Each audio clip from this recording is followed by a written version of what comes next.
તો વાત કરીએ તાપીની તો તાપીમાં ભાજપ દ્વારા નૂતન વર્ષ સ્નેહ મિલન કાર્યક્રમ યોજાયો, જ્યાં માંડવી વિધાનસભા મત વિસ્તારનો સ્નેહ મિલન કાર્યક્રમ યોજાયો, જ્યાં કાર્યક્રમમાં કોંગ્રેસ અને બીટીએસના આગેવાનો કાર્યકર્તાઓએ કેસરિયા ધારણ કર્યા. ત્યારે સુરત જિલ્લા બીટીએસ પ્રમુખ મુકેશ વસાવાના કેસરિયા, આ સાથે જ તેઓએ બીટીએસના 200 થી વધુ કાર્યકરો સાથે ભાજપમાં જોડાયા. મંત્રી કુંવરજી હળપતિના હસ્તે કેસરિયા ધારણ કર્યા, જ્યાં ભાજપના અનેક પદાધિકારી કાર્યકર્તાઓ હાજર રહ્યા. આજના સ્નેહ મિલન કાર્યક્રમમાં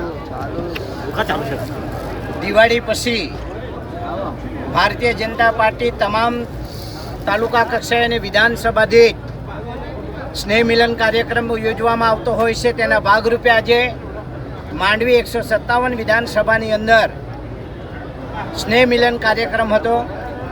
મિત્રો, મને કહેતા આનંદ થાય છે, આ સ્નેહ મિલન કાર્યક્રમની અંદર મારા કાર્યકર્તાઓએ, ભારતીય જનતા પાર્ટીના કાર્યકર્તાઓએ જે પ્રેમ બતાવ્યો છે એ પ્રેમને પણ હું હૃદયપૂર્વક સ્વીકાર કરું છું અને આભાર પણ એમનો માનું છું. આવનારા વર્ષની અંદર તાલુકા પંચાયત, જિલ્લા પંચાયતની ચૂંટણીમાં હું ચોક્કસ પ્રમાણે આ માહોલ જોઈને કહી શકું છું કે આવનાર તાલુકા પંચાયતમાં 24માંથી 24 અને નગરપાલિકામાં 24માંથી 24 સીટ મેળવીને અમે રહીશું.